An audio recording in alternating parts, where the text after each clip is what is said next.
Alright, so here's some brass work. I got a couple different pieces of, what was this stuff called? Special Shapes, product of K&S Engineering. I got two different size diamonds and a square again. This diamond sheet turned to be too big. Don't know what size it was, but this is the full thing minus the border that it enclosed it, and then this is what's left that I've got to work on for everything else coming up. So I've already cut a few strips down, and I'm using two different shapes for this.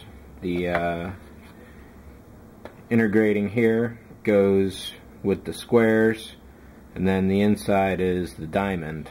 That's the way it is on the model. This is painted over, but I've got a fresh piece. See right here. So whether this is really the way things are or not, I don't know, but I'm going with it, and it doesn't look too bad.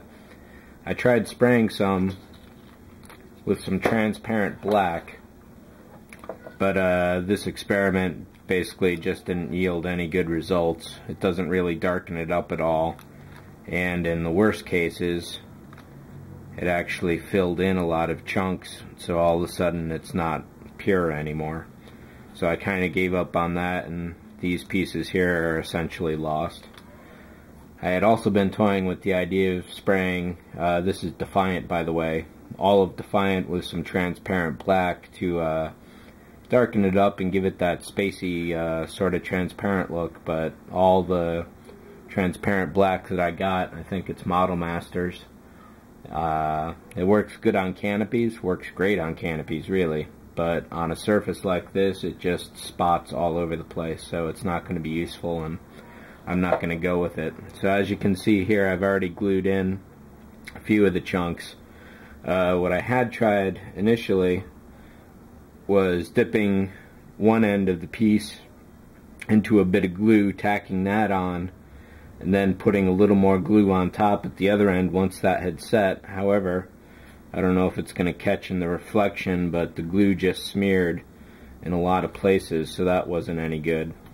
So I don't know if a flat matte spray over this will hide that, or if I'll have to get some paint and retouch just those areas.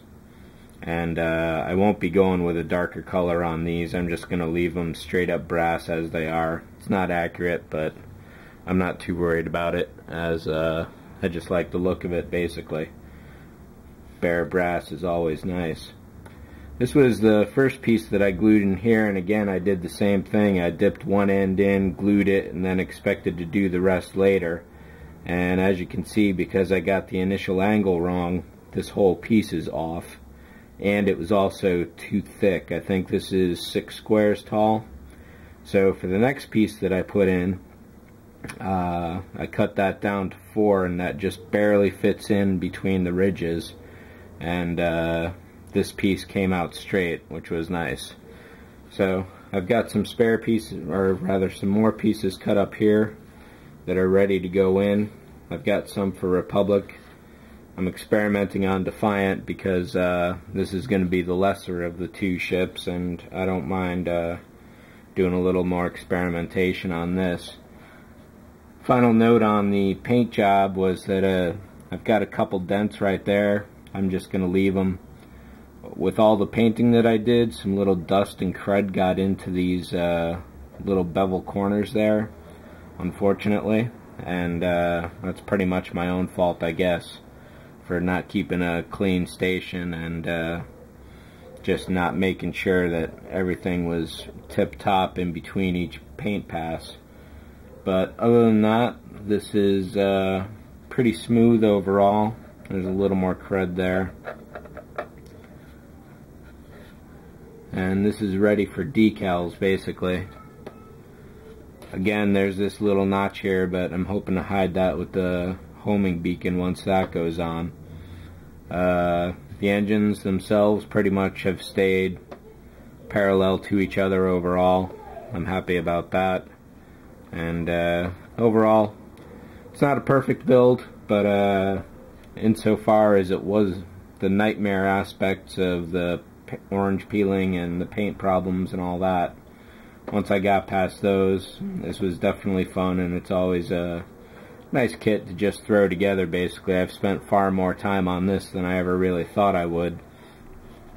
But let's go ahead and get these brass pieces on.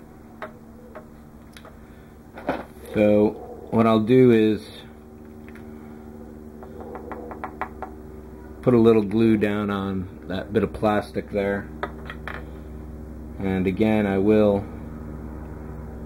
this is a little modification of the way I did it on the other side.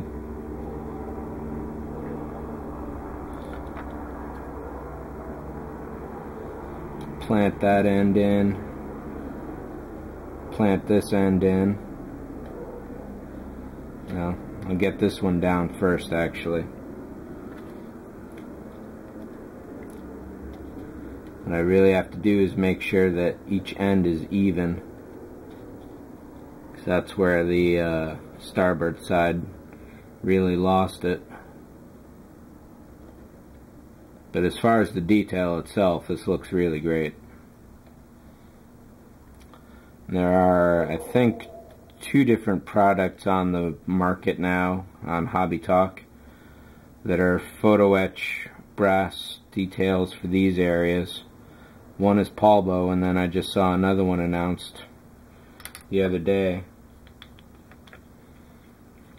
So now that that end is tacked in, let's go and throw her on the side here. That was a little heavier than I was hoping. Oop.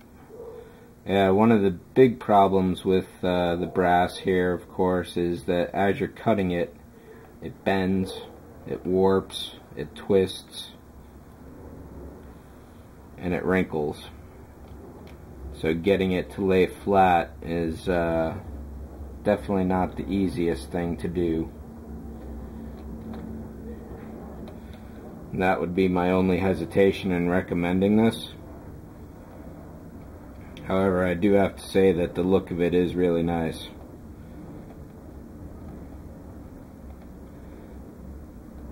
If I had some dark gray spray paint, I would have thrown that over this brass brass mesh. But the same problems would have occurred with doing the transparent canopy black stuff on here.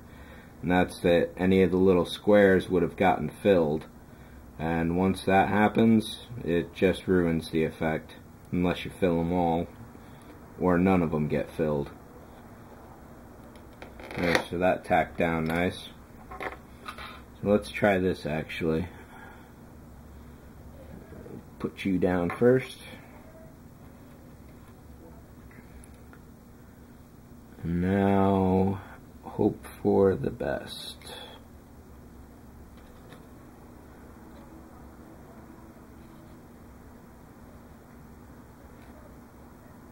That's not too bad.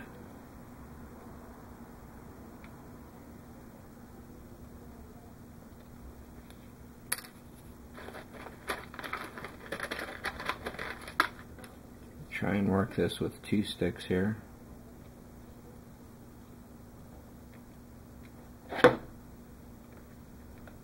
That's okay.